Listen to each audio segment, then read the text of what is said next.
আল্লাহর মিজানপুরি কেরামতুল্লাহ সব ডাকতে বলে মুড়ি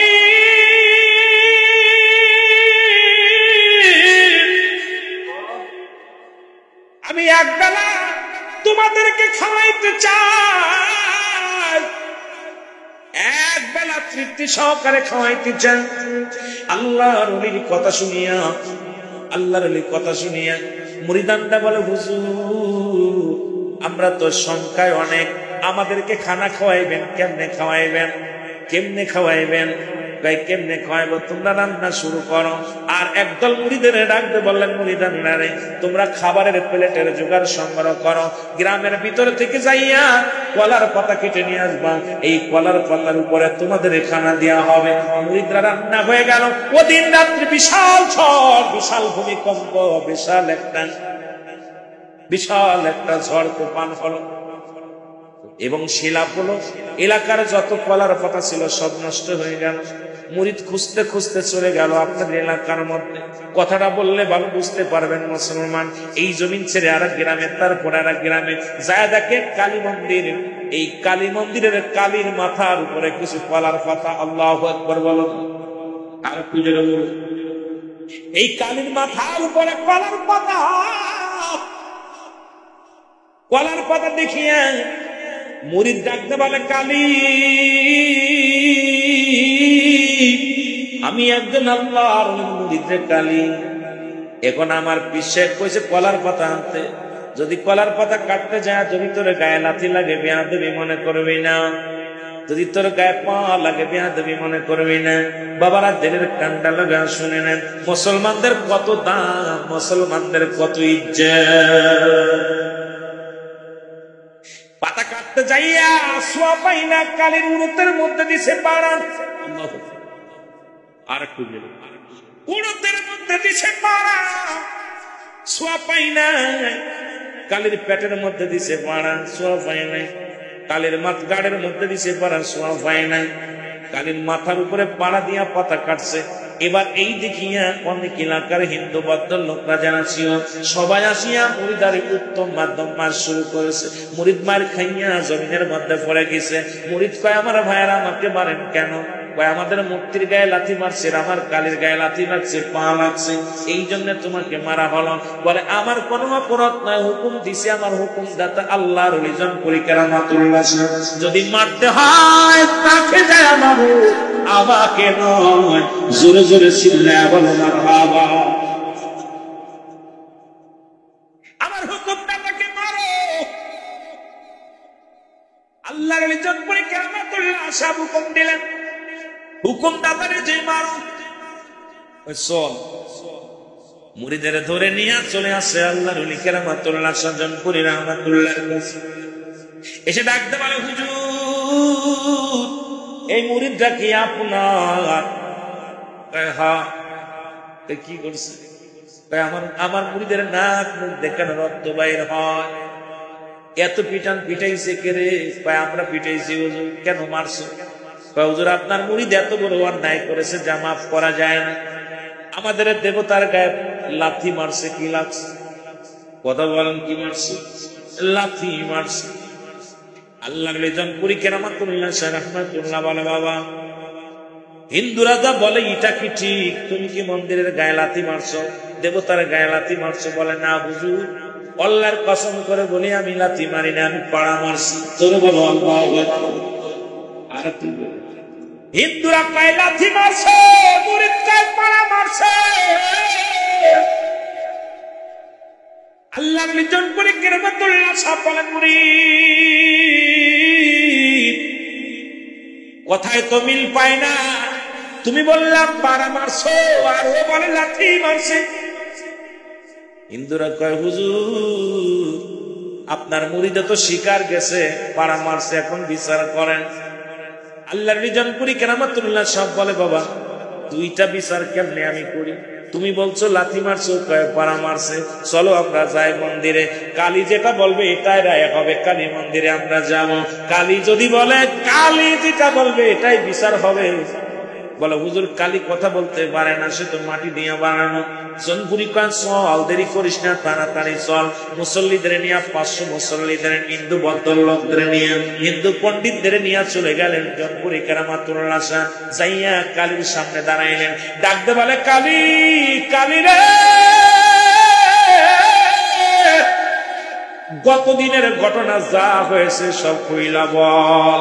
কালী বলে আল্লাহর জনপুরি কেরামাতুল্লাহ শাহ, আমি যা বলবো সত্য বলিব, মিথ্যা বলিব না। জোরে জোরে চিল্লায়া বলা যাবে না মারহাবা। হিন্দুরা কাম সারছে, সারা জীবন কালীরে পূজা করে, একদিনও কথা কইনি। আর জনপুরি কইল কালী, এ কালী, যা হয়েছে গতকাল এটা সত্য কথা বলবি, মিথ্যা বলবি না, আমার কাছে লুকাবি না। কালী বলছে হুজুর আপনার কাছে মিথ্যা বলবো না, সব সত্য বলবো। আর জনপুরি কেরামাতুল্লাহ শাহ বলে কালী,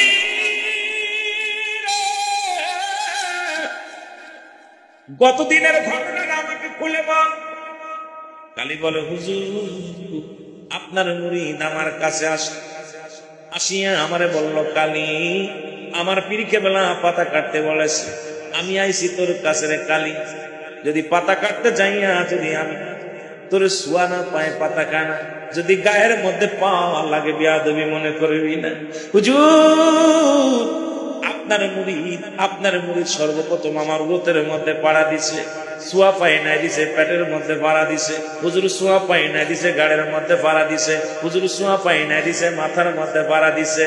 এইবার হিন্দুরা তো রাইগা দেয়া বলে হুজুর এবার তো আমাদের কালী সাক্ষী দিছে, সে তো পাড়া মারছে পেটের মধ্যে, সে তো মাথার মধ্যে পাড়া মারছে, গাড়ের মধ্যে পাড়া মারছে, এখন আপনার বিচার করা লাগবে। জোরে জোরে চিল্লায়া বলা যাবে না মারহাবা।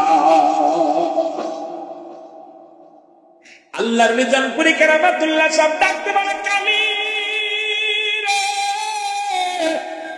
আজকে আমার মুরিদের কঠিন বিচার হবে। বলো আমার মুরিদ তোমার গায়ে লাথি মারছে, কি বিচার করবো তুমি বলো, আর তুমি যদি মনে কষ্ট পাও তাও বলো। কালী বলে হুজুর আমি কালীর জীবন ধন্য, আপনার মুরিদের পায়ের ধুলা আমার গায়ে লেগেছে, আমি মনে কষ্ট পাই নাই, আমি কিছু মনে করি নাই। আপনার মুরিদের পায়ের ধুলা আমি কালীর জিন্দেগিটা ধন্য হয়ে গেছে। জোরে বলো মারহাবা।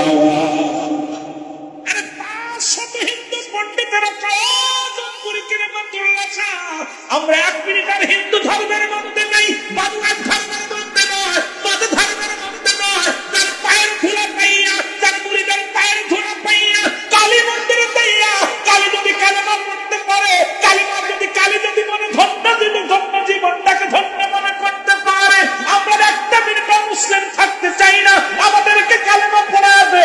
একসাথে 500 পণ্ডিত কালেমার মালা পড়ে মুসলমান হয়ে কিছু করে বলেন মারহাবা।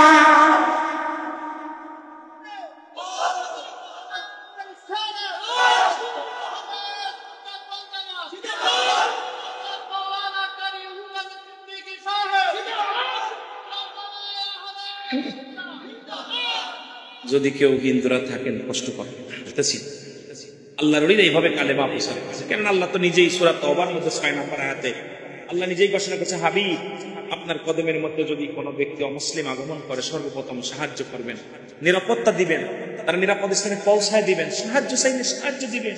আমি আপনাদের বিরোধিতা করতেছি না, কারণ পৃথিবীর মধ্যে যে দলই বলেন না কেন, যে বলেন না কেন, পৃথিবীর একমাত্র শ্রেষ্ঠ ধর্মের নাম হলো, আর একটু জোরে কষ্ট হয়, ইসলাম আর শান্তি এখন নাম হয়ে গেছে।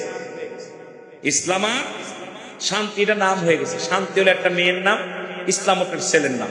এটা গল্প আমার মনে পড়ে গেল। হঠাৎ একদিন ইসলাম মাহফিল হচ্ছে গ্রামে, ইসলাম আর শান্তি দুজন হাত ধরে ভেঙে গেছে। কথা বুঝলেন? এখন ইসলামের বাপ এসে বলতেছে, হুজুর আপনি বড় আলেম, একটু দোয়া করেন আমার ইসলাম যেন ফিরে আসে বাড়ি।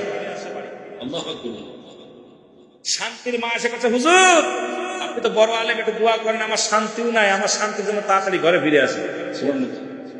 হুজুরি দোয়া করছে, আল্লাহ দুইটা লোক ইসলাম চাইলো, একটা লোক শান্তি চাইলো, দুজনের একজন শান্তি নাই, ইসলাম নাই। আল্লাহ ওই লোকটারে ইসলামের মধ্যে ঢুকায় দাও, ওই লোকটারে শান্তির মধ্যে ঢুকায় দাও। আল্লাহ শান্তি আর ইসলামকে ফিরাই দাও। জোরে বলেন সুবহানাল্লাহ। আর একটা জোরে বলো আল্লাহু আকবার। মাহফিল শেষ করে হুজুরি খানা খাইতেছে। এখন ইসলামের বাপ যে সালাম কি আর করলেন কি, ইসলাম শান্তির বাবা বলতে হুজুর সালাম কি আর করলেন কি, কি চাইলে আর কি করবে হুজুর। আমাদের এলাকায় মাহফিল হয়, বাৎসরিক মাহফিল। এই মাহফিলে আমরা চলে আসছি। শান্তির হলো এসএসসি পরীক্ষা আর ইসলামের এসএসসি পরীক্ষা। আমরা মাহফিলে চলে আসছি, আমরা স্বামী স্ত্রী মিলা। ওই দুইটা ব্যাগে গেছে, হাত ধরে গেছে। শান্তি হলো আমার মেয়ের নাম, আর ইসলাম হলো ওনার মেয়ে ছেলের নাম। এই দুজন ভেঙে গেছে। এখন আমাদের ভিতর থেকে নামে ইসলাম আছে, গরু খা মুসলমান আছি। আমরা এখন সুন্নাত নিয়ে মুসলমান আছি, কিন্তু ইমান মদিনাওয়ালাকে ভালোবেসে ইমানি যুবকের মধ্যে বলেন ঠিক কিনা, সেই ইসলামকে ফিরিয়ে আনতে হবে। জোরে বলেন ঠিক কিনা, জোরে বলেন ঠিক কিনা। কি হবে বেঁচে থেকে অযথা বিদ্যা শিখে, যদি না গড়তে পারো শাসনবিহীন সমাজটা। কি হবে বেঁচে থেকে, কি হবে বেঁচে, আরো যদি বলেন কি হবে বেঁচে থেকে অযথা বিদ্যা শিখে, যদি না গড়তে পারো শাসনবিহীন সমাজটাকে। কি হবে নেতা হয়ে ঘর ফুলিয়ে জনবলে, রাজপথ গরম দেখে যদি থাকো ঘরে শুয়ে। কথা বলেছি, মসজিদের কোণে বসে জিকির যত করই বসে, এভাবে যায় না পাওয়া আল্লাহকে।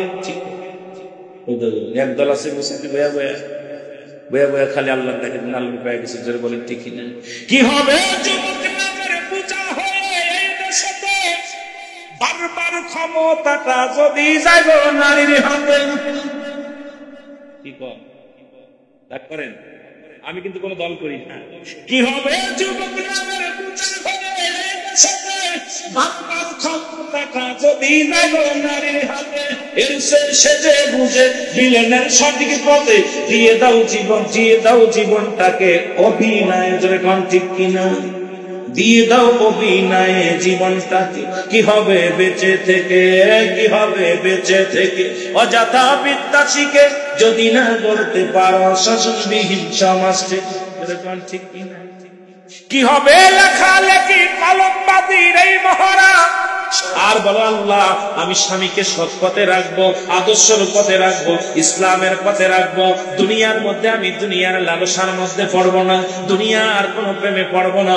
একমাত্র আল্লাহ তোমার দ্বীনের জন্য, ইসলামের জন্য পাগল হয়ে যাব। রাবিয়া বসরির মতো হয়ে যাব, মাসিয়ার মতো হয়ে যাব, মাসুমের মতো হয়ে যাব, এই মুসলমা মারিয়ামের মতো হয়ে যাব। পৃথিবীটা চাই না দুনিয়ায় মানুষের জিন্দেগিটা ছেড়ে দিয়ে আজ থেকে আমরা তওবা করলাম গো। তওবা করি আল্লাহর দ্বীনের পথে চলবো। স্বামী বেনামাজি থাকলে নামাজি বানাইবো, স্বামী বাদান ঘুষখোর থাকলে তাকে সৎ পথে আনবো, স্বামী যদি জিনাকারী হয় তাকে দ্বীনের পথে তওবা করে ফিরে আনবো, স্বামী যদি ঘুষখোর হয় তাকে আমি দ্বীনের পথে আনবো, স্বামী যদি পৃথিবীর মধ্যে মুসলমান, দুনিয়ার মধ্যে শুনে না পৃথিবীর মধ্যে অন্যায় অপরাধের মধ্যে থাকে, তাকে পথে আনার জন্য চেষ্টা করবো।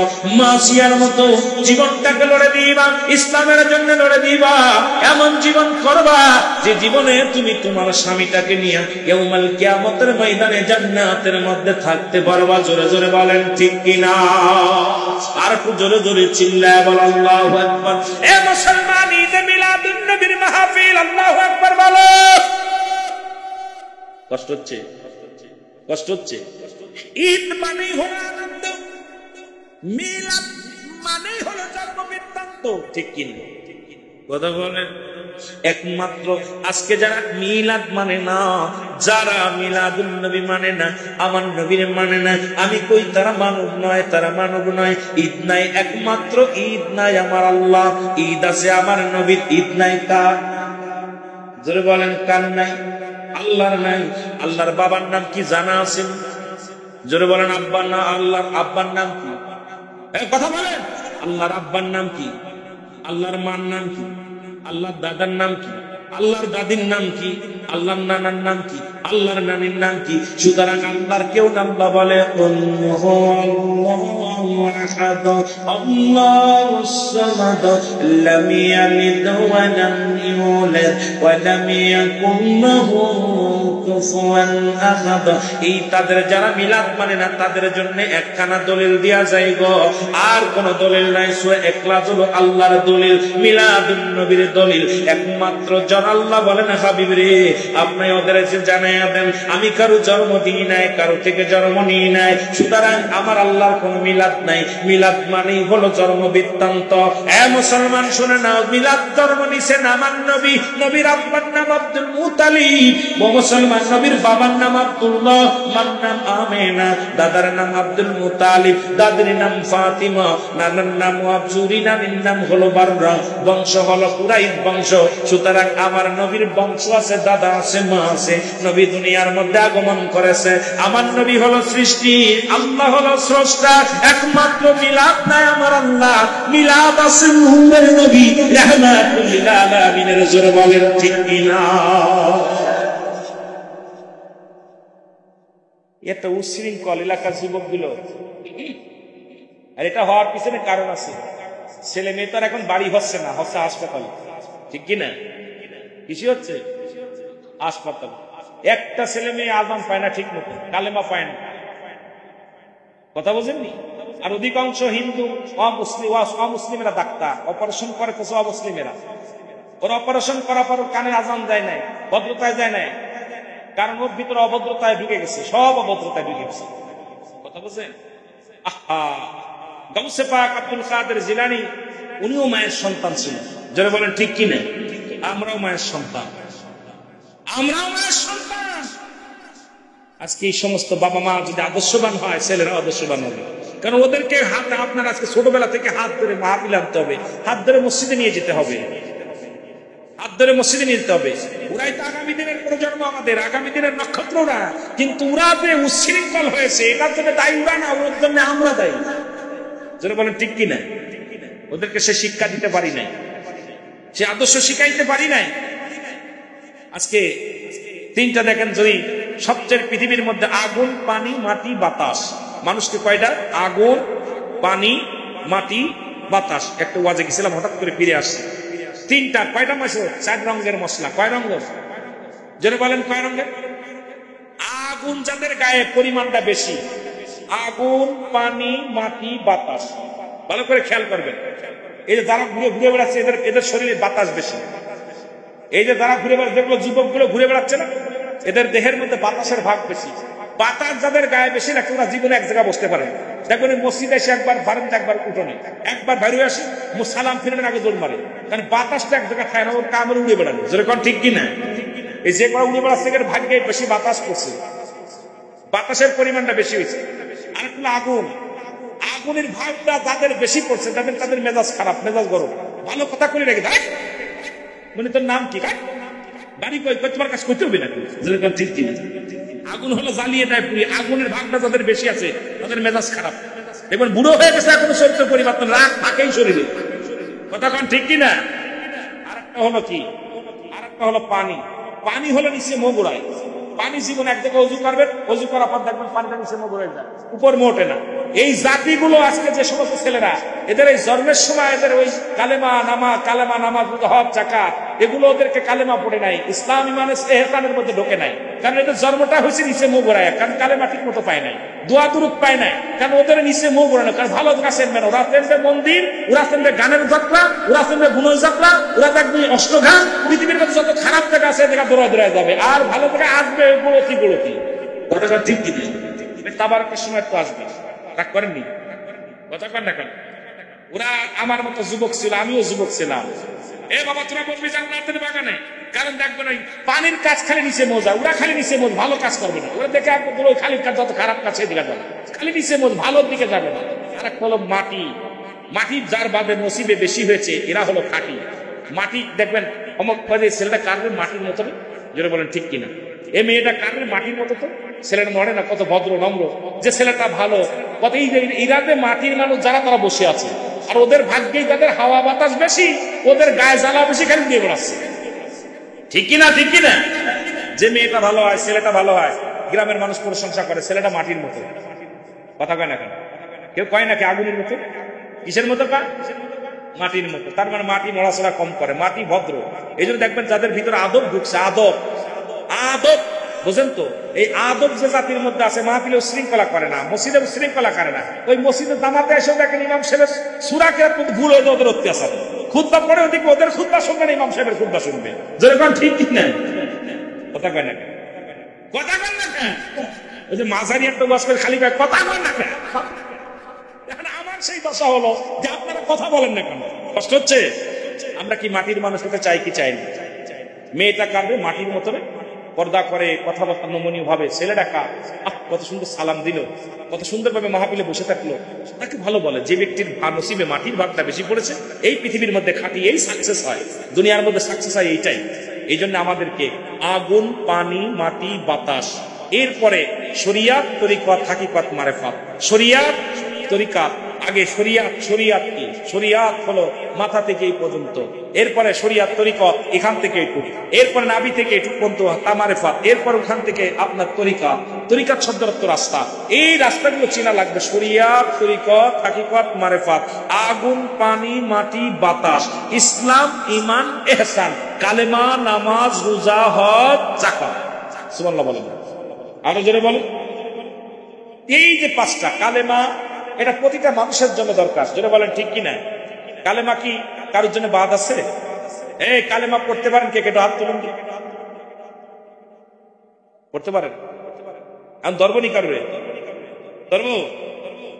কয় হুজুর কালেমা, ওই এই কালেমা মাতা হে লা ইলাহা ইল্লা আনতা সুবহানাকা ইন্নী কুনতু মিনাজ জালিমিন। ঠিক কিনা? ওই পাকিস্তানিরা নাকি বাংলাদেশিদের যখন ধরছিল তখন এই কালেমা বাতাতে পারিস নি, নেই কিনে মানে কালেমা বাতা। তো ওরা তো পারে না, হিন্দুরা আমি তো কালেমা শিখে নাই, কয় লা ইলাহা ইল্লা আনতা সুবহানাকা ইন্নী কুনতু মিনাজ জালিমিন। আর গুলি কর। ঠিক কিনা? ঠিক কিনা? যারা ব্রিটিশে ছিলেন, যারা ওই স্বাধীনতার যুগে ছিলেন, তারা বলতে পারবেন। এখন যে কালেমা পড়লেন, আগে এক নাম্বার কি? জোরে বলেন, এক নাম্বার কি? বলেন লা ইলাহা ইল্লাল্লাহু মুহাম্মাদুর রাসূলুল্লাহ সাল্লাল্লাহু। দুই নাম্বার কালেমা নামাজ। নামাজ কার? যে ব্যক্তি কালেমা পড়বে তার জন্য নামাজ। মুসলমানরা নামাজ ধরে, কাফেররা নামাজ ছাড়ে। ঠিক কিনা? মুসলমানরা নামাজ ধরে, কাফেররা নামাজ ছাড়ে। এখন আপনারা নামাজ ধরবেন না ছাড়বেন? যারা যারা ছাড়বেন হাত উঁচু করেন দি।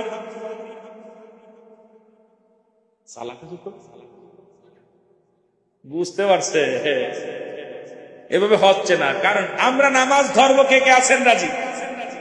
আল্লাহ কবুল করে। জোরে বলেন আমিন। আরো জোরে বলেন আমিন। নামাজ, সালাত, সালাত, সালাত, নামাজ। আগামী কাল থেকে 5 ওয়াক্ত নামাজ আমরা আদায় করতে চাই। জোরে বলেন ঠিক কি? আরো জোরে বলেন ঠিক কিনা? আমার বাবারা, কালেমা, নামাজ, রোজা। রোজাটা হলো প্রতিটা নরনারীর জন্য, এটা ফরজ। এখন ফরজ হলো রোজাটা আমাদের জন্য, গরিবের জন্য রোজা আমাদের রাখতে হবে। যদি আল্লাহ পাক সুস্থ রাখে, মৃত্যুর আশঙ্কা না থাকে, রোজা তার জন্য ফরজ। আজ থেকে আগামী তার রোজা কাজা দিবেন। এই সামনে আসতেছে মাহে রমজান মাস, এই রোজা রাখবেন কে? একটু হাত তুলেন, হাত তোলেন। রোজা রাখবেন তো? রাখবেন? আমিন বলেন, আমিন বলেন। কালেমা, নামাজ, রোজা, হজ।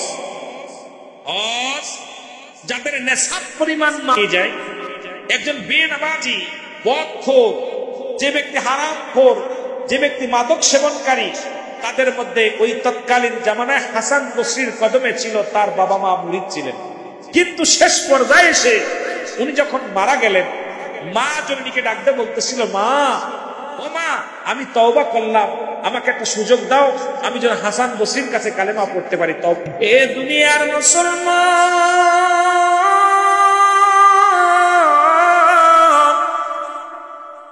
ভয়ঙ্কর 3 জন পাপিষ্ঠ নারীর ইতিহাসটা আমি আপনাদের জানায়া দিয়ে যাই, যাদের কারণে ফিতনা, যারা পৃথিবীর মধ্যে এত বড় পাপী, এত বড় গুনাহগার, এত বড় নষ্ট মহিলা পৃথিবীর মধ্যে আর কেউ আসে না। 3 জন পাপিষ্ঠ মহিলা পৃথিবীর ইতিহাস সাক্ষী দেয়। জোরে বলেন আল্লাহু আকবার। আর একটু জোরে বলা যাবেন আল্লাহ। আজকে আমি আপনাদেরকে জানিয়ে দিয়ে যাই, সেই তিনজন পাপিষ্ঠ মহিলার তাদের ইতিহাস কত ভয়ঙ্কর ছিল। আল্লাহর জমিনের মধ্যে আমরা যারা আগমন করেছি, ও মুসলমান, আখিরি নবী রাহমাতুল লিল আলামিনের উম্মত হতে পেরেছি, আমরা বড় ধন্য। তারাও আফসোস করেছে আখিরি নবীর উম্মত হওয়ার জন্য, আল্লাহ কবুল করে নাই। এই তিনজন মহিলার এক নাম্বার হলো হযরত লূত আলাইহিস সালামের স্ত্রী। জোরে জোরে চিল্লায়া বলা যাবে আল্লাহু আকবার। এ মুসলমান, হযরত লূত আলাইহিস সালামের স্ত্রী পাইলা। এই লূত আলাইহিস সালামের বিবির নাম ছিল বাইলা। নাম কি? আরো জোরে বলেন। এ মুসলমান, দুটি শহর ছিল। আজকে আমরা ফিলিস্তিনকে আঘাত করো, লেখে নাও, জানতে হবে কোথা থেকে কোথার ইতিহাস। এই বাইলার ছিল হযরত লূত আলাইহিস সালামের বিবি। লূত আলাইহিস সালাম ছিল একজন আল্লাহর মাহবুব বান্দা, একজন নবী, কিন্তু তার বিবি ছিল পৃথিবীর ইতিহাসে এক নাম্বার নিকৃষ্ট পাপী মহিলা। বাবারে, আজকে আমাদের দেশে অনেক আলেম আছে, আলেম ভালো, বিবি জিনাকারী। দেখা যায় অনেক বিবিরা স্বামীর হকটা নষ্ট করি। বাবারে, পল্লীলা আলোচনা শুনতে হবে, অনেক লম্বা ইতিহাস আপনাদের বললে অনেক মজা লাগবে। আজকে কিছু কথা বলে যায়, দিলের কান্ডা লাগায় শুনবেন। আল্লাহ যেন গোলামের মুখ দিয়ে বলার তৌফিক দান করে। জোরে জোরে চিল্লায় বলো আল্লাহু আকবার। আর একটু জোরে বলেন আল্লাহু আকবার। এ দুনিয়ার মুসলমান,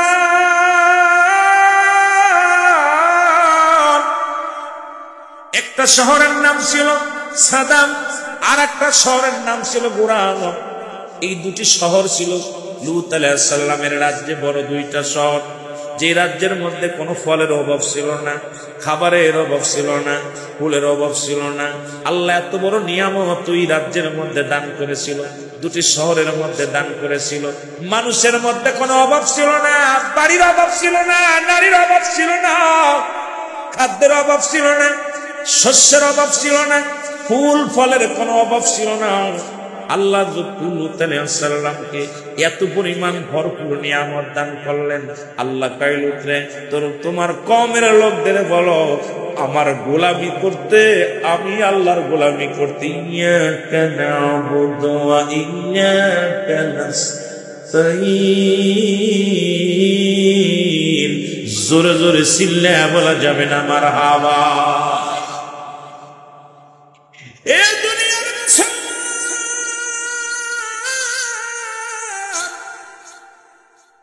ওই রাজ্যের মানুষগুলো এত পরিমাণ নিয়ামত পাইয়া আল্লাহর সঙ্গে কেমনে নাফরমানি করলো শুনে নাও।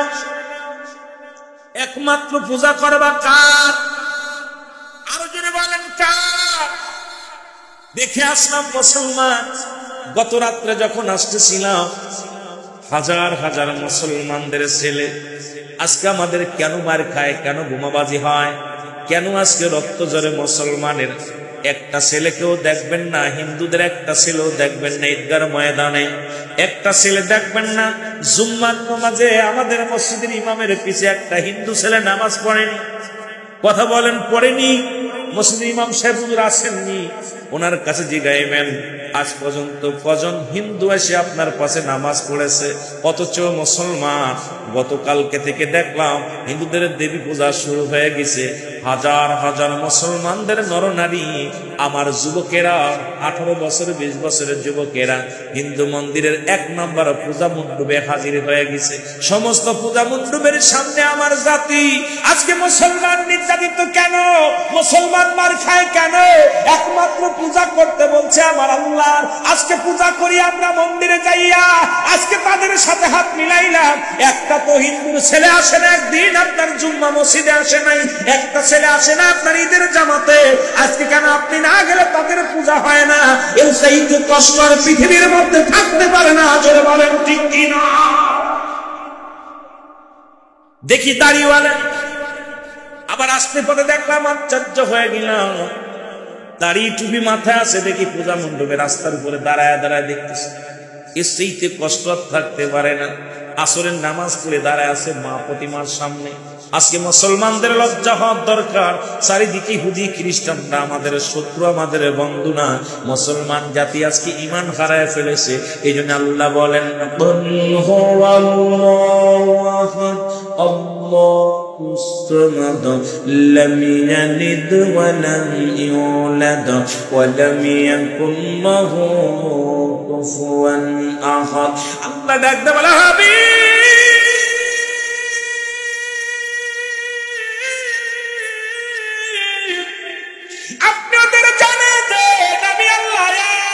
আমি আল্লাহ এক, আমার কোন দ্বিতীয় নাই।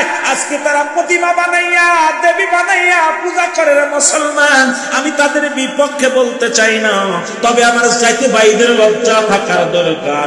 আজকে গোটা পৃথিবীর মধ্যে মুসলমান নির্যাতিত নিপীড়িত, আজকে কেন কষ্টের মধ্যে থাকা পারো, আজকে তাদের পূজা উৎসবে বড় হাতিয়ার হয়ে দাঁড়াইছে মুসলমান। জোরে জোরে চিল্লা বলা যাবে ঠিক কিনা?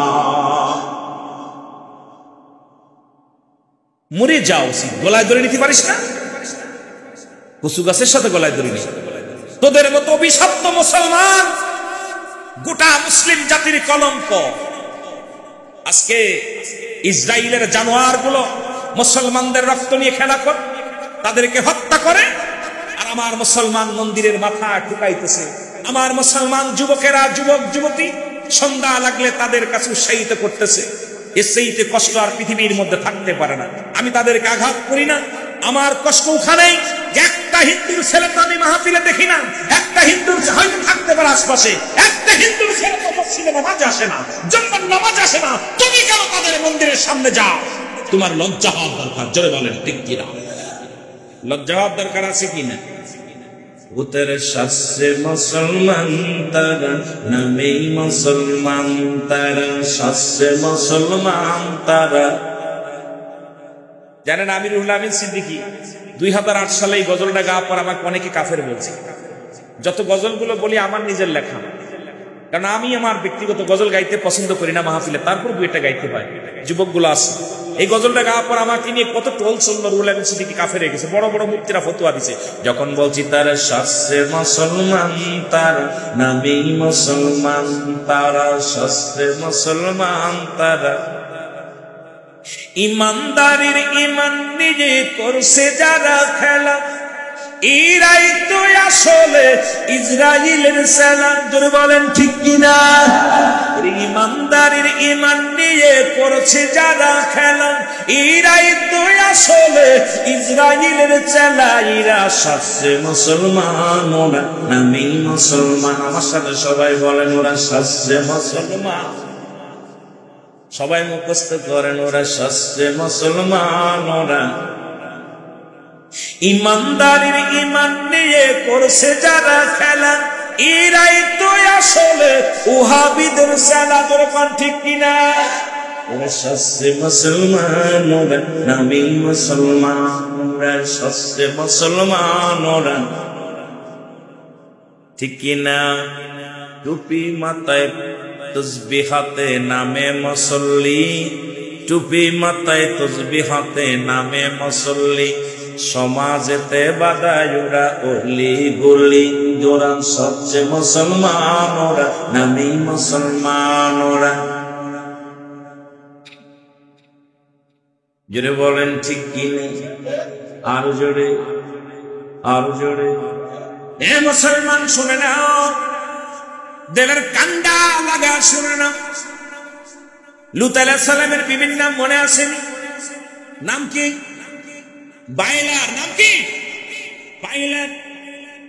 উনিও ছিল ইহুদিদের চক্রান্ত, খ্রিস্টানদের চালা, ও মুসলিমদেরকে নিয়ে লূত আলাইহিস সালাম আল্লাহর দ্বীনের দাওয়াত দিতেন। আর বিবি ছিল একজন জিনাকারিনী, গোপনে গোপনে জিনা করত, মেয়েতে মেয়ে জিনা করত, পুরুষে পুরুষে জিনা করত। ইসরায়েলের জমিনে পুরুষে পুরুষে বিবাহ হয়, নারীতে নারীতে বিবাহ হয়। দিলের কান্ডা লাগা শুনে নেবেন। আজকে আপনাদের ইতিহাস গুলো বলে যায়, সময় যেহেতু যদি পায় কিছু ইতিহাস বলে যাব।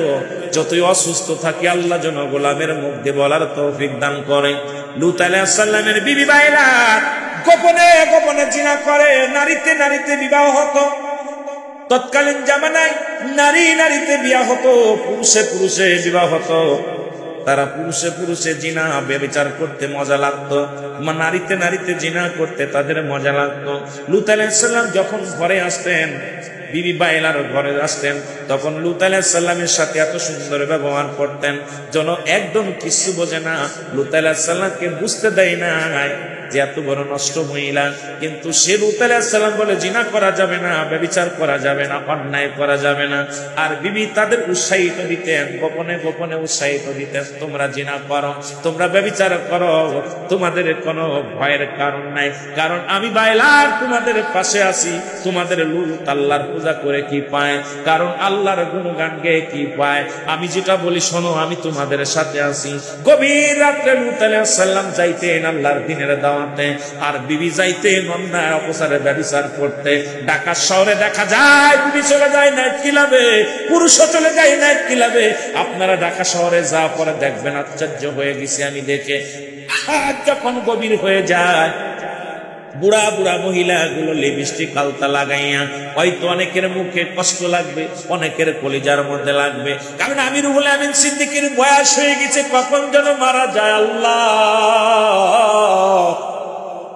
তোমার আদালতে আমি জবাব দিতে পারবো না, আমি গুনাহগার।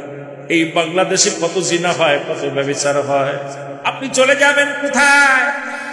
আপনি যাবেন কোথায়? কুমিল্লা শহরে, চাঁদপুর শহরে হাজার হাজার মেয়েরা, নারী পুরুষ সন্ধ্যা লেগে গেলে নাইট ক্লাবে চলে যায়, সারাদিন ভরে বন্ধু বান্ধবের সাথে আড্ডা মারে।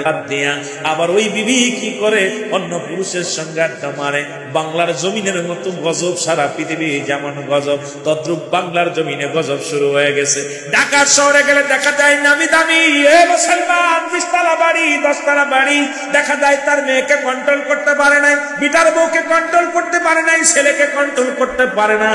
সন্ধ্যা লাগলে রাত যত বাড়ি হয়, ওই নাইট ক্লাব চলে যায়, তারা সেজে গুজে বুড়িটা জোয়ান হয়ে যায়, এমন ভাবে আলতাসন লাগাইয়া পুরুষের জীবন নষ্ট করার জন্য বাইর হয়ে যায়। আর এই পুরুষগুলো নিজের নারীর, নিজের বিবির চাহিদা না মিটাইয়া নাইট ক্লাবে যায়, তারা চাহিদা মিটায়। এই কথাগুলো বললে আমার উপরে হয়তো অনেক আঘাত আসবে, কষ্ট আসবে, তবে একটা কথা বলে যায় যেটা বাস্তব, সেটা আমাকে বলতেই হবে, আপনাকে বলতে হবে। এখন ইতিহাস নিয়ে বসে থাকার সময় নাই, জাগতে হবে, জাগতে হবে। জোরে বলেন ঠিক কিনা? নবী তোমার প্রেমে পাগল আমি, তাই তো তোমায় আমি ভালোবাসি। নবী,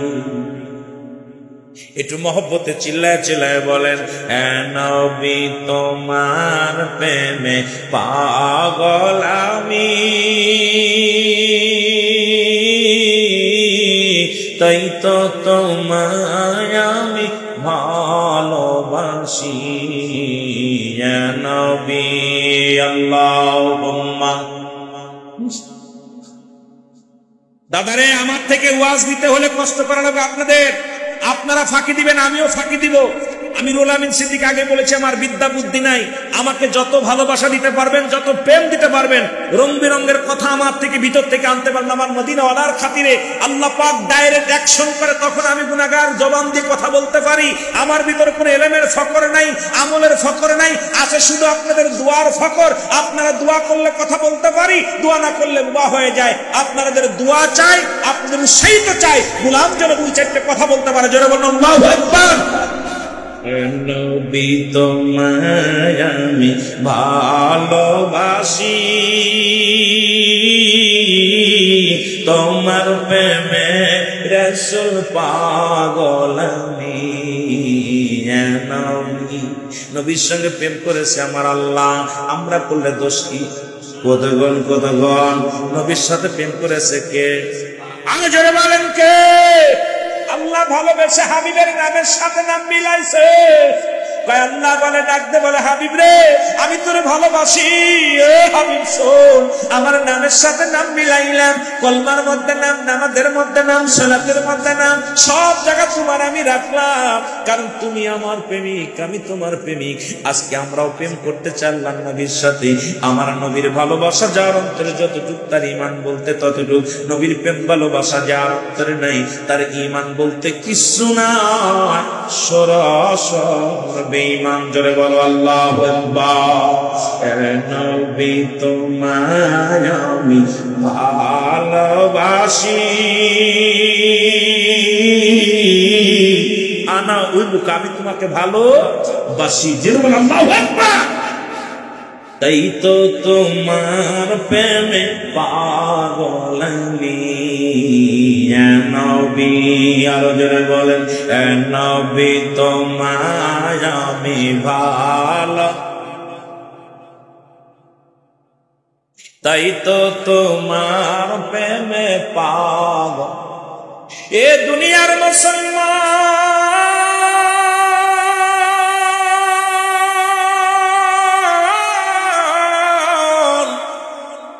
বাইলার বাবা ছিল জিনাকারী, বাইলার মা ছিল জিনাকারী, বাইলার কমডা ছিল জিনাকারী। তারা নারীতে নারীতে জিনা করত, পুরুষে পুরুষে জিনা করত। লূত আলাইহিস সালাম যখন যাইতেন তারা বলতো আমরা অন্যায় করি না, ভালো কর্ম করি। ও মুসলমান শুনে নেন, কিন্তু লূত আলাইহিস সালামের বিবি ছিল পৃথিবীর নিকৃষ্ট এক নাম্বার নারী, পাপিষ্ট নারী, জিনাকারী পাপিষ্ট নারী। ইতিহাস সাক্ষী দেয় সেই নারী নাম বাইলার। জোরে জোরে বলো আল্লাহু আকবার। আর একটু জোরে বলেন আল্লাহু আকবার। এ মুসলমানদের কান্দে লাগা শোনো, ও দুনিয়ার মুসলমান, আল্লাহ পাক কষ্ট পেয়ে গেলেন জিনা ব্যভিচার দেখিয়ে। আল্লাহ 3 জন ফেরেশতা পাঠায় দিলেন লূত আলাইহিস সালামের ঘরে। আল্লাহু আকবার বলো, জোরে বলো, জোরে বলো। 3 জন ফেরেশতা পাঠায় দিলেন, যা ফেরেশতা আমার লূতের ঘরে যান, হ্যামসাম যুবক বানায়া, সুন্দর চেহারা বানায়া, একদম হিরো বানায়া পাঠায় দিলেন লূত আলাইহিস সালামের ঘরে। আর গোপনে যায় লূত আলাইহিস সালামের বিবি কওমের লোকদের বলে, এর লূতের ঘরে 3টা যুবক আছে, তাদের সঙ্গে যদি তোমরা ব্যভিচার করতে পারো তোমার ভগবান, তোমার খোদা খুশি হয়ে যাবে। লূত আলাইহিস সালামের ঘরে 3 জন মেহমান আছে, তোমরা তার সঙ্গে জিনা করো, ব্যভিচার করো। জোরে বলো আল্লাহু আকবার। রাত্রে যখন শুরু হয়ে গেল, লূত আলাইহিস সালামের কাছে কওমের লোকরা এসে বলে, আল্লাহর নবী লূত, তোমার ঘরের মধ্যে 3 জন মেহমান আছে পুরুষ, আমাদের কাছে ছেড়ে দাও, আমরা তাদের সাথে মজা নিব, ছেড়ে দাও। লূত বলে, ভাই শোনো, কোনটা 3 জন আমার মেহমান, ওদের সঙ্গে বেয়াদবি করো না। আর লূত আলাইহিস সালাম চিন্তা করে, আমার ঘরের মধ্যে মেহমান, এটা টের হলো কেমনে? একমাত্র আমার বিবি আর আমি তো জানি খবর। বিবিরে ডাকতে বলে, বিবিরে এই খবরটা তুমি বলছো নি? কয় না আসাম, আমি তো তোমার পক্ষের লোক। অথচ কিন্তু বিবি গোপনে গোপনে সব পাপের রাজ্য করেছে, পাপিয়ার মতো। ওই পাপিয়া রাজ্য করেছে, আপনাদের একটা বিশাল পাপের সম্রাট করেছিল পাপিয়া। সে দেখেন নারীতে নারীতে জিনা ব্যভিচার করেছে। কিছুদিন আগে তার গ্রেফতার করা হয়েছে, তার কুকর্ম ধরা হয়েছে, যে বাংলার জমিনে অনেক নারীর সতীত্ব নষ্ট করেছে। বিদে তারা ধরে নিয়ে যে তাদেরকে ঢাকা শহরে বিক্রি করেছে। এই পাপিষ্ট মহিলা কত বড় নিকৃষ্ট, এগুলো যখন ধরা পড়ে তাদের ইতিহাস বাইর হয়ে যায়। লূত আলাইহিস সালামের বিবি বাইলার ইতিহাস বাইর হয় না গো। লূত আলাইহিস সালাম চোখের পানি ছেড়ে কান্দার বলে, মালিক, ও আমার মালিক,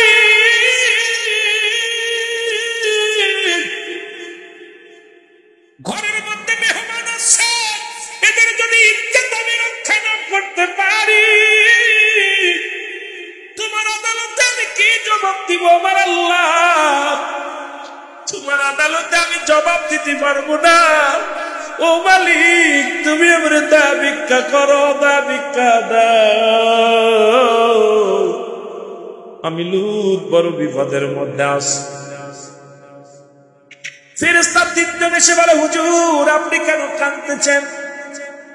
বলে, না আমি কাঁদছি না, পেরেশানিতে আছি। বলে, হুজুর বেয়াদবি মাফ করবেন, আপনি আমাদের চিনতে পারেন নাই, আমরা কোনো সাধারণ মানুষ নয়, আমরা আল্লাহ পাক আমাদেরকে জান্নাত থেকে ফেরেশতা পাঠিয়ে দিয়েছে। আমরা তিনজন হলাম ফেরেশতা, পৃথিবীর শ্রেষ্ঠ চেহারা ধারণ করে আমরা এসেছি আপনার কদমের মধ্যে। আপনার বিবি একটা নষ্ট মহিলা, আপনার বিবি জিনাকারী, আপনার বিবি নিজেই জিনা করে, নারীতে নারীতে মেলামেশা করে। সুতরাং আল্লাহ নবী গো, আপনাকে বাঁচা, আপনাকে এটা বলার জন্য আমাদের পাঠিয়েছে। তবে আপনারে বলি, যেহেতু আপনার বিবি আল্লাহ তারে ক্ষমা করে দিবে, তাদের কমের লোকগুলো নিয়ে এই রাজ্য ছেড়ে পালায়া যাবেন, আজকে রাত্রেই চলে যাবেন। খবরদার খবরদার, আপনার কম যাদের ভালো লাগে তাদেরকে নিয়ে এই রাজ্য ছেড়ে চলে যান, এই সাদাম শহর থেকে চলে যান, এই শহরের মধ্যে আর থাকবেন না। জোরে বলেন আল্লাহু আকবার, আরো জোরে বলেন। এ দুনিয়ার মুসলমান শুনে না, তবে আপনার কাছে একটা দাবি করি, যে ব্যক্তি যখন আপনারা চলে যাবেন বিকার আওয়াজ হবে, বিশাল গজব আসবে, ডালপালা ভেঙে পড়বে, উপর থেকে বিজলি চমকাইবে, পাহাড়গুলো ভেঙে ভেঙে জমিনের মধ্যে পড়বে, বিশাল গজব শুরু হয়ে যাবে। আল্লাহর নবী নূহ আলাইহিস সালাম, খবরদার আপনারা পিছন দিকে কেউ তাকাবেন না, পিছনে যে তাকাবে সেই বিপদগামী হয়ে যাবে। আপনার কওমের লোকদেরকে আপনি নিয়ে চলে যান। হযরত লূত আলাইহিস সালাম সবাইকে ডাকলেন, কে কোথায় আছো রে, আয় তোরা আয়। আমি লূত আজকে সন্ধ্যার আগেই চলে যাব, এই রাজ্য ছেড়ে চলে যাব, কারণ এই রাজ্যের মধ্যে গজব আসবে, বিপদ আসবে, এই রাজ্য ছেড়ে পালাইতে হবে। লূত আলাইহিস সালাম তার বিবি, ছেলে মেয়ে, পরিবার পরিজন নিয়ে রওনা হয়ে গেলেন। জোরে জোরে চিল্লায়া বলা যাবে না আল্লাহু আকবার। লূত আলাইহিস সালাম রওনা দিছে রে, হে বাইরে আমার দিলের কান্না লাগা, শোনো। বিবি ছিল জিনাকারিনী। লূত আলাইহিস সালাম বললেন, হে আমার বিবি, আমার ছেলে, আমার মেয়েরা, খবরদার তোমরা পিছন দিকে তাকাবা না, পিছন দিক থেকে বিকট আওয়াজ আসবে, তোমরা সামনের দিকে দাবিত হবা, যে পিছনে তাকাবে সে বিপদগামী হয়ে যাবে। আমার বাজানেরা, কিন্তু লূত আলাইহিস সালামের বিবি সবাই চলে গেলেন, লূত আলাইহিস সালামের বিবি পিছন দিকে তাকায়, কারণ তার ভাই, তার মা, তার বাবা ছিল জিনাকারিনী, ওই বেয়াদব, ওই দুই বংশের বংশ জিনা বংশধর। তখন লূত আলাইহিস সালামের বিবি বাইলার পিছন দিকে তাকালেন, সঙ্গে সঙ্গে বাইলার পাথর হয়ে গেলেন। জোরে জোরে চিল্লায়া বলা যাবে না আল্লাহু আকবার। লূত আলাইহিস সালাম ডাকতে বলে, আমার কওমের ভাইরা তোমরা শোনো, আমার বিবি পিছনের দিকে পাথর হয়ে গেছে, তোমরা পিছন দিকে কেউ তাকায় না, যে তাকাইবে সেই পাথর হয়ে যাবে। আজ পর্যন্ত মুসলমান শুনে নেন, শুনে নেন, দিলের কান্ডা লাগেন, শুনে নেন। ও আমার বাজানেরা, ও আমার দাদারা শুনে নেন, ও আমার দাদু ভাইয়েরা শুনে নেন। লূত আলাইহিস সালামের পিছনে তাকালেন, তাকার সঙ্গে সঙ্গে উনি কি হয়ে গেলেন, পাথর হয়ে গেলেন। আর এই ও মুসলমান, সাদাম নামের পাহাড়ের উপরে আজ পর্যন্ত লূত আলাইহিস সালামের বিবির পাথর মুক্তি রয়েছে, কিয়ামত পর্যন্ত এই পাহাড়ের মধ্যে থাকবে। যারা এই পাহাড়ে যাবেন, লূত আলাইহিস সালামের বিবিরে দেখে আসবেন, তারা কি পাথরের একটা মূর্তি হয়ে দাঁড়ায় আছে, কিয়ামত পর্যন্ত এটা থাকবে। লূত আলাইহিস সালামের রাজ্যটা কালটা উল্টা পাল্টা করে দিলেন। এত বড় পাপের রাজ্য আমার বাবারা শুনে নাও, এ আজকে তালিমেরা শুনে নাও, কান্না লাগে, শোনো।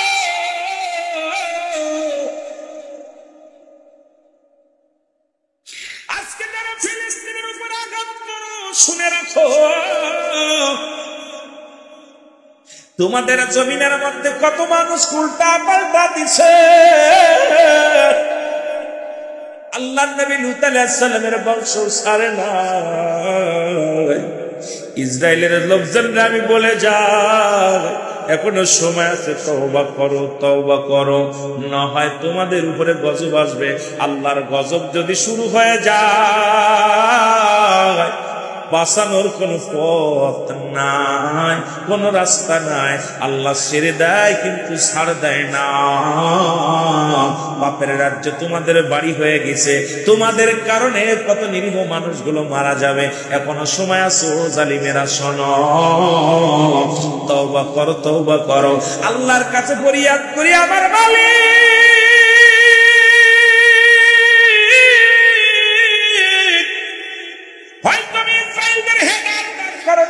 দুনিয়া থেকে বিদায় করে দাও, যাদের কারণে ছোট ছোট মাসুম বাচ্চাগুলো দুনিয়া থেকে বিদায় হয়ে যায়। আল্লাহ ওদের গজব থেকে, আল্লাহ ওদের থেকে আমাদের মুসলমানদেরকে হেফাজত করো, জোরে বলেন আমিন। একটু মহব্বতে দুরূদ শরীফ পড়েন। আমার নবীর কষ্ট দিতে একদিনের কথা মনে পড়ে গেল। আল্লাহ নবী ক্ষুধার্ত অবস্থায় পেটের মধ্যে পাথর বেঁধেছে, নবী আমার রাস্তা দিয়ে হেলে দুলে পড়ে যায়। আল্লাহ নবী হেলে দুলে পড়ে যায়, হাঁটতে পারে না, হাতের মধ্যে লাঠি বড়। মুসলমান নবীর মনোযোগ, নবী ক্ষুধার যন্ত্রণায় হাঁটতে পারে না, নবী আমার জমিনের মধ্যে হেলে দুলে যায়, কালেমার দাওয়াত করতে যায়, নবী আমার কালেমার দাওয়াত দিতে যায়। নবীর পেটে পাথর, নবীর খোদার যন্ত্রণায় হাঁটতে পারে না, চলতে পারে না। উম্মে জামিল ওই পথটা কি করলেন, কোদাল দিয়ে খনন করে একটা গর্ত করলেন, গর্ত করিয়া উপরে আবার জোবা দিয়ে ভিতরে কাটা দিয়ে রাখলেন। রাহমাতুল আলামিনকে আঘাত করবে, মারা যাবে, কারণ নবীজি হাঁটতে পারবে না। আমার নবী যদি মারা যায়, আমার নবী যখন কষ্ট পায় রে, উম্মে জামিল বড় খুশি হয়ে যেত। আজকে মুসলমানদের বলে যায়, আমার ইসলামের পর আঘাত আছে, মুসলিমেরা খুশি হয়। দাদু ভাইরা রে, আল্লাহ নবী সাদা করে উম্মে জামিল একটা গর্ত করিয়া এই গর্তের উপরে কিছু আবর্জনা দিয়া কাটা বুঝে রাখলেন। এমন কায়দায় রাখছে, রাহমাতুল আলামিন এই পথে গেলে এর মধ্যে পড়ে যাবে, নবী আমার পায়ের মধ্যে কাটা লাগবে, নবীর গায়ের মধ্যে কাটা লাগবে, নবী আমার কষ্ট পাবে। আল্লাহ নবী এইভাবে পাটা উঠায়া অন্যদিকে যাবে, পারে নবী কষ্ট হয়। আল্লাহ নবী আস্তে আস্তে করে গেলেন। নবী যখন পাটা রাখলেন, স্লিপ করে গর্তের মধ্যে পাটা চলে গেছে। উম্মে জামিল দূর থেকে খিলখিল করে হেসে দিছে। আমার নবী তাকায় দেখ উম্মে জামিল এইভাবে কাঁদতেছে। আমার নবী উম্মে জামিল রে, তুমি মানুষকে কষ্ট দিয়ে অন্তরে শান্তি পাও, সুখ পাও, এমন একদিন আসবে দেখবে তুমি যেদিন দুঃখী হবে, তোমার পাশে আপনজনদের কাউকে পাবে না। এ দুনিয়ার মুসলমান,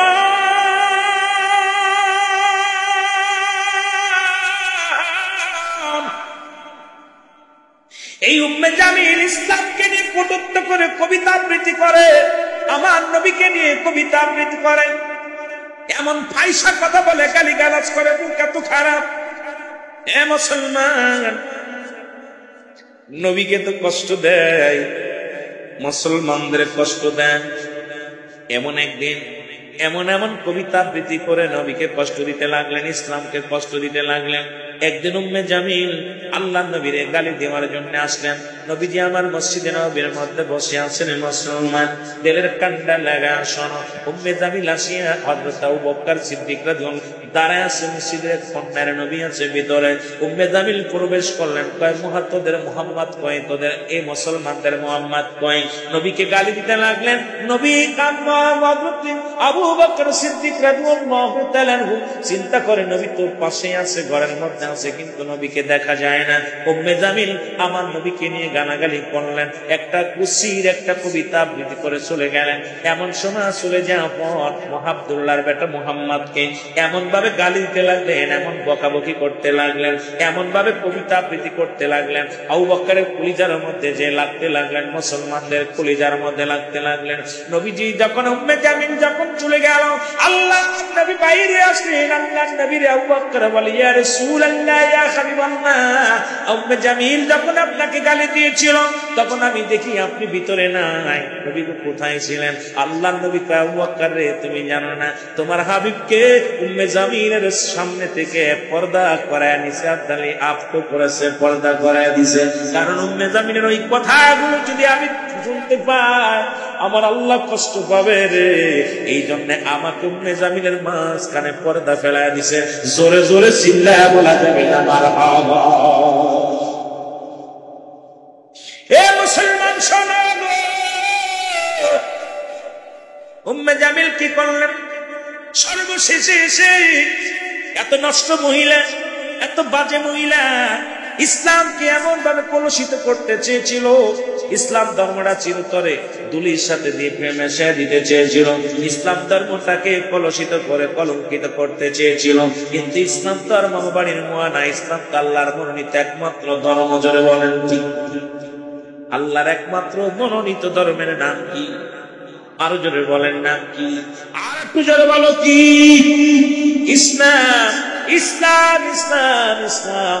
এইবার উম্মে জামিল কি করলেন? হঠাৎ উম্মে জামিলের গায়ের মধ্যে আমার রাসূলকে নিয়ে একটা কবিতা আবৃত্তি করলেন। আর এই সময় আল্লাহ পাকের গজব আসলেন, উম্মে জামিলের গায়ের মধ্যে একটা ফুসকা পড়লেন। এই ফুসকা পড়ে সমস্ত গায়ের মধ্যে ক্যান্সার ধারণ করলেন, পছন্দ ধরে গেলেন। পাশের লোকগুলো স্বামী চলে গেলেন, ও মুসলমান ছেলে মেয়ে সবাই চলে গেলেন। পৃথিবীর বুকে আপনজন বাবা মা সবাই তারে ত্যাগ করে চলে গেলেন। উম্মে জামিল ওই জমিনের মধ্যে পচে পচে সমস্ত গায়ের গোস্তগুলো খসে খসে ধুকে ধুকে দুনিয়া থেকে বিদায় হয়ে গেছে। আল্লাহ ছাড় দেয়, ছাড়ে না। উম্মে জামিলকেও আমার আল্লাহ ছাড়ে নাই। ধরে ধরে বলো আল্লাহু আকবার। আল্লাহ তোমার নীলা খেলা বুঝিতে পারে না। জোরে বলো আল্লাহু আকবার। এ মুসলমান গভীর মনোযোগ। 3 নাম্বার মহিলা, পাপিষ্ঠ মহিলা। আমার ভাইরা আমার, 3 নাম্বার মহিলা হলো হযরত মুসলমান নূহ আলাইহিস সালামের স্ত্রী। আল্লাহু আকবার বলেন না। দেখেন না নবীর স্ত্রীরাও হইয়া ইসলামকে কত কলুষিত করেছিল, ইসলামকে কত। এ মুসলমান শুনে না, তারা কত বড় পাপিষ্ঠ। তারা উম্মে জামিলের এই মৃত্যুর পরে আরেকজন মহিলা, তার নাম হলো হযরত নূহ আলাইহিস সালামের স্ত্রী বালিহা। আল্লাহু আকবার বলেন না। বালিহা নাম কি? বালিহা। এই মহিলার নামটা হলো বালিহা। এই বালিহা কি করলেন? ইসলামের আরেকজন দুশমন, আরেকজন ভদ্র মহিলা, ইনিও রাসূলকে কষ্ট দিতে লাগলেন। আমার নবীরে, এ মুসলমান, আমার নবীজির নয়, মুসলমানদের কষ্ট দিতে লাগলেন। নূহ আলাইহিস সালামের আর একটা নূহ আলাইহিস সালামের কথা শুনতেন না। নূহ আলাইহিস সালাম ছিলেন আল্লাহ প্রেমিক, আল্লাহকে পূজা করতেন। আর নূহর বিবি বালিহা ছিলেন মূর্তি পূজারী। আজকে হিন্দুরা যেমন মূর্তি পূজারী করে, নূহ আলাইহিস সালামের বিবি বালিহা ছিল হিন্দু পূজারী। উনি পূজা করতেন, মন্দিরে যেতেন, উনি অনেকগুলো দেবতা বানাইলেন। এমনকি দেবতার জন্য ছেলে মেয়েদেরকে উৎসাহিত করেছেন যে সব ছেলেকে নষ্ট করতে পারে নাই। নূহ আলাইহিস সালামের একটা ছেলেকে বালিহা নষ্ট করে ফেলেছিল, তিনি তার পক্ষে নিয়েছিল। শুনে নেন আল্লাহু আকবার। এই নূহ আলাইহিস সালামের বিবি নূহ আলাইহিস সালামের কালেমার দাওয়াত দিতে, রিসালাত দাওয়াত দিতে, ইসলামের দাওয়াত দিতেন। আগে বলেছে আল্লাহ বলে কুল্লুহু আল্লাহু সামাদ লাম ইয়ালিদ ওয়া লাম ইউলাদ ওয়া লাম ইয়াকুল লাহু কুফুয়ান আহাদ। আল্লাহ বলে হাবিবে আপনি জানিয়ে দেন আমি আল্লাহ এক, আমি আল্লাহ এক, আমার কোনো দ্বিতীয় নাই। আমি কারো জন্মহীন নাই, কারো থেকে জন্ম নিই নাই। আসমান জমিনের ভিতরে আমার সমকক্ষ আর কেউ নাই। আজকে আল্লাহ বানাইয়া, যারা দেবতা বানাইয়া দ্বিতীয় ভগবানের কাছে চায়, যারা মাটির মূর্তি বানাইয়া, এই মাটির মূর্তির পক্ষে ছিল বালিহা। হযরত নূহ আলাইহিস সালামের বিবি। জোরে জোরে চিল্লায়া বলা যাবে না আল্লাহু আকবার। একটু মহব্বতের সঙ্গে দুরূদ শরীফ পড়েন আল্লাহুম্মা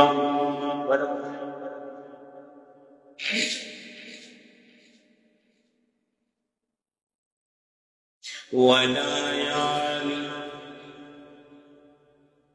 একটু মহব্বতে বলেন আল্লাহুম্মা সাল্লি আলা মাওলানা মুহাম্মাদ আলা সাইয়্যিদিনা। ওর যেদিন আমার ডাক পড়িবে যাব বাঁধন ছাড়িয়া,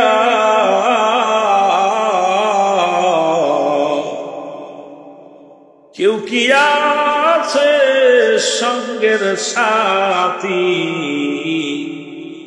সবাই দিবে পর পরিণায়। আল্লাহুম্মা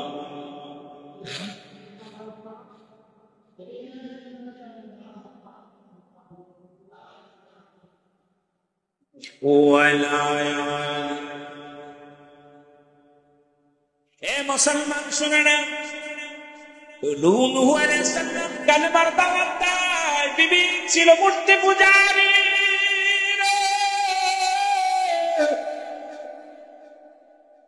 নূহ আলাইহিস সালামের বিবি বালিহা বলে, স্বামী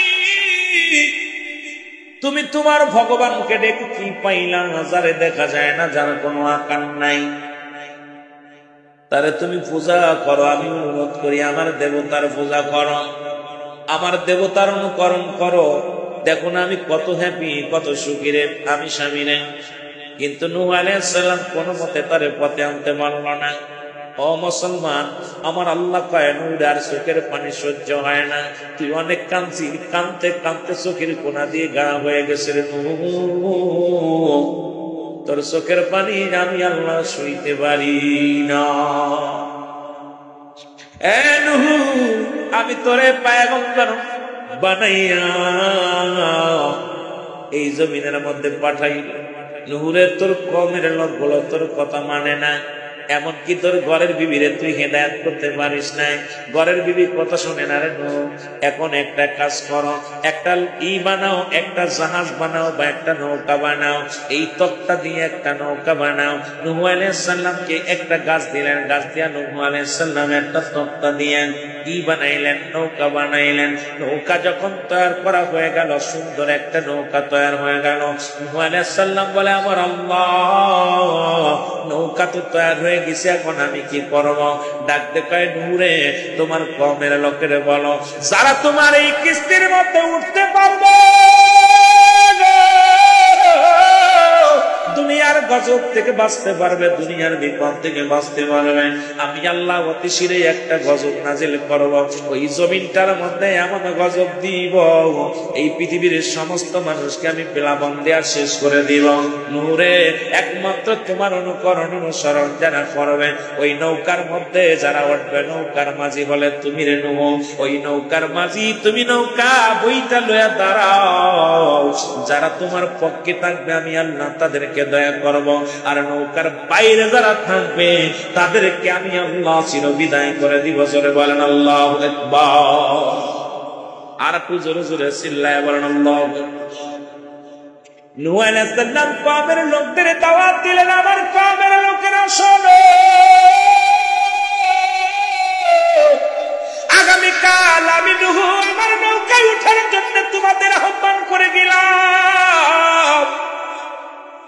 তোমরা যদি বিপদ থেকে বাঁচতে চাও, গজব থেকে বাঁচতে চাও, আল্লাহর গজব থেকে যদি বাঁচতে চাও, আমি নূহর কিস্তি তৈরি করেছি, এই কিস্তির মধ্যে উঠে যাও।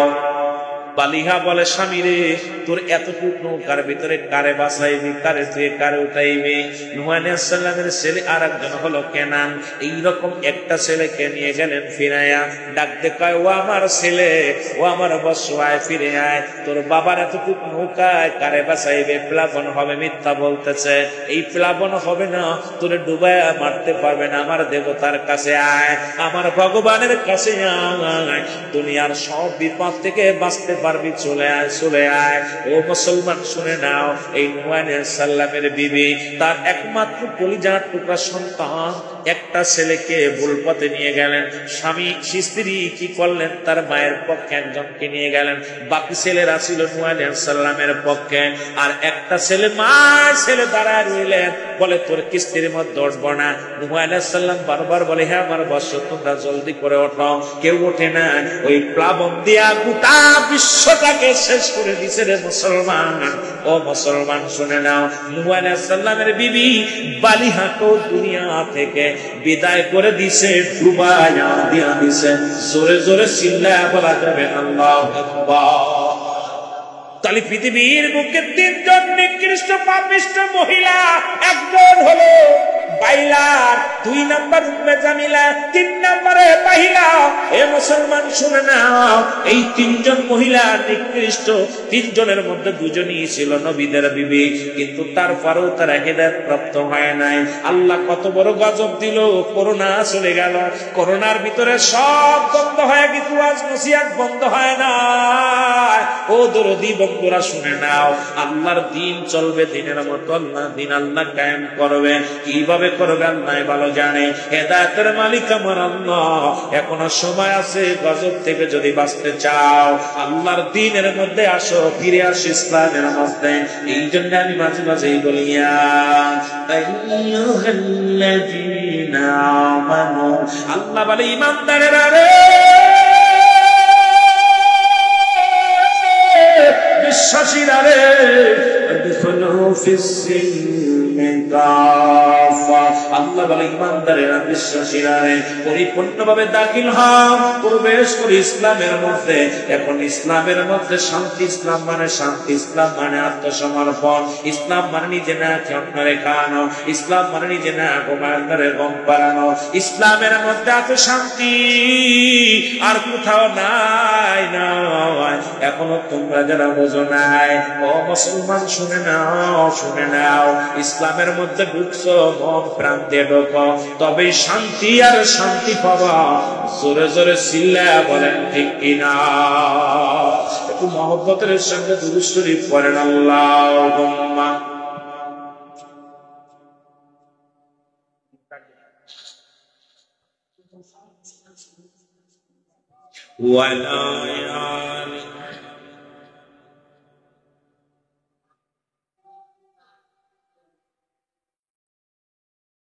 আমি আলোচনা করতেছি, মাঝে মাঝে দেখছি কিছু মনে হচ্ছে আপনারা কিছু খাচ্ছেন, আবার কিছু কিছু মনে হচ্ছে আপনারা একদম ঘুমাই দিচ্ছেন। কষ্ট হচ্ছে বাবা? আবারও কাছে নাকি? আবারও কাছে ঘুমাইনি, আবারও খাবেন। কিন্তু আরে বাবা, এই জীবনটাকে আর পাবেন? কত মানুষ করোনা হয়ে মারা গেছে, শত শত মানুষ। আমারও নিজের একটা বর্ণায় মারা গেছে, 5 তলা বাড়ি, নারায়ণগঞ্জে 2টা। একটা ছেলে রেখে মারা গেছে স্বাস্থ্য বর্ণায়। আমার ছোট চাচা করোনা ভাইরাসে মারা গেছে। ওনার জানাজা করানোর সময় আমাকে অনেকবার বারণ করা হয়েছিল, আমি গোসল নিজে হাতে গোসল করেছি। বাড়ি থেকে আমাকে তালা বন্ধ করা হলো যে এই করোনার ওই ছোঁয়া। আমি তো মা, পৃথিবীর সবাই মরে যাক, কিন্তু দুঃখ নেই, আমার চাচা মরে গেছে, বিনা গোসলে মাটি দিব, আমি নিজ হাতে গোসল করেছি। Corona virus. এরপরে আল্লাহর কাছে খালি বলেছিলাম, আল্লাহ আমি তো রাসূলুল্লাহ সৈনিক। আজকে আপনি একটা আলেম হয়ে চাচাকে বিনা গোসলে বিনা জানাজায় বিদায় করে দিল। জানাজা পড়েছিলাম, গোসল করাইছিলাম, দাফন করাইছিলাম। পরবর্তীতে সবাই আশ্চর্য হয়ে গেছে, ছেলেটা মরবে। আমার ভাইরা, রাখে আল্লাহ, মারে কে? মারে আল্লাহ। কথা বলেন না, রাখে। এই করোনা ভাইরাসে কত মানুষ মারা গেছে। এত বড় গজব আমাদের মধ্যে আগে পরে আমরা এত বড় গজব দেখি নাই। 100 বছর পর পর একটা গজব আসে শুনেছি। সেই গজবটা এরপরও আমাদের হিদায়াত হলো। এখনো মন্দির ছাড়তে পারলাম না, গাঁজার প্যান্ডেল ছাড়তে পারি নাই, মদের প্যান্ডেল ছাড়তে পারি নাই, জিনা, ব্যভিচার, জুয়া, মদ, মিথ্যা, সগলখুরি এগুলো ছাড়তে পারি নাই, মসজিদ কাকড়ে ধরতে পারি নাই। দেখা গেল ওই করোনার অসংখ্য অসংখ্য অমুসলিমেরাও মসজিদে সিজদা আছে। ঠিক কিনা? ঠিক কিনা? কিসে দিচ্ছে সিজদা? অমুসলিমেরা আমরা দেখেছি, পত্রিকার মধ্যে দেখেছি, অমুক জায়গা অমুক অমুসলিমেরা মসজিদে যে নামাজ পড়তেছে, সিজদা দিতেছে। তাদের ধারণা ছিল যে একমাত্র বাঁচানোর মালিক কে? যারা বলেন কে? তাদের ঈমান ছিল। অমুসলিমের অনেক অমুসলিমরা মুসলমান হয়েছিল করোনার সময়। আমরা দেখেছি বাংলাদেশেও কত হাজার হাজার মানুষ মারা গেছে। প্রতিদিন 300, 200, 100, 200 করে 50, 60 জন, 20 জন, 50 জন মারা গেছে। আল্লাহ আপনাদেরকে জিন্দা রাখছে, আল্লাহর শুকরিয়া আদায় করার দরকার আছে। যদি মারা যেতেন আপনার 2 বছর 3 বছর হয়ে যেত। যারা মারা গেছে তাদেরকে আমরা ভুলে গেছি। জানাজা হয় নাই, দাফন হয় নাই, কাফন হয় নাই, কত কষ্ট করে এই পৃথিবী থেকে নিকৃষ্ট ভাবে তাদেরকে ফেলে দেওয়া হলো। কিন্তু আমার দাদু ভাইয়েরা, এই নিষ্ঠুর পৃথিবী এমন ভয়ঙ্কর পৃথিবী, পচা গলা সব সে গ্রহণ করে। বলে না যে তুই ঘুষ করে আসিস না, সুদ করে আসিস না, জিনা করে আসিস না, এই মাটিতে সবকিছু বহন করতেছে, আপনাকে দূরে গ্রাস করে। সুতরাং এখন সময় সময় স্বপ্নের মতো চলে যাচ্ছে, কিন্তু আপনাদের যে অবস্থা দেখতেছি সারা বাংলাদেশে, কিন্তু আপনাদের সেই অবস্থা উন্নতি হচ্ছে না। কারণ ইমান দিনে দিনে ইমান একেবারে ইমান নষ্ট হয়ে গেছে। মসজিদ ছিল কাঁচা, ইমান ছিল পাকা। মসজিদ হয়েছে পাকা, ইমান হলো ফাঁকা। ঠিক কিনা? নামাজি বাড়ছে, মুসল্লি বাড়ছে, ইমাম বাড়ছে, মুয়াজ্জিন বাড়ছে, বাড়ি বাড়ি মৌলানা বাড়ছে, কিন্তু মানুষের পরিবর্তন, ইমানের পরিবর্তন হয় নাই। চলে বলেন ঠিক কিনা? একটু মহব্বত জিকিরে করেন লা ইলাহা, আর জোরে লা ইলাহা, জোরে লা ইলাহা, এর লা ইলাহা ইল্লাল্লাহু লা ইলাহা ও মুহাম্মাদুর রাসূলুল্লাহ লা ইলাহা। এ মুসলমান নবীর মনোযোগ, আর 2-4টি কথা বলার ভিতরে আজকের মাহফিলের ও মুসলমান আলোচক আসবে, আলোচনা করবে মুসলমানদের কত ইজ্জত, মুসলমানদের কত দাম। এটা বুঝাতে যায় একটা কথা বলে যায়। একটা জনপুরি কেরামতুল্লাহ শাহ, ওনার এক ভক্ত জনপুরি কেরামতুল্লাহ শাহ, আল্লাহ বলেন আলা সাবধান, ইন্না নিশ্চয়, আলা ইন্না উল্লাহি, আল্লাহর তরফ থেকে যারা ওলি হয়েছে, লা নাই খাউফুন শব্দের অর্থ ভয়, ওয়ালা যদি অবস্থান করা মদের উপরে জানুন, তাদের কোনো চিন্তা নাই।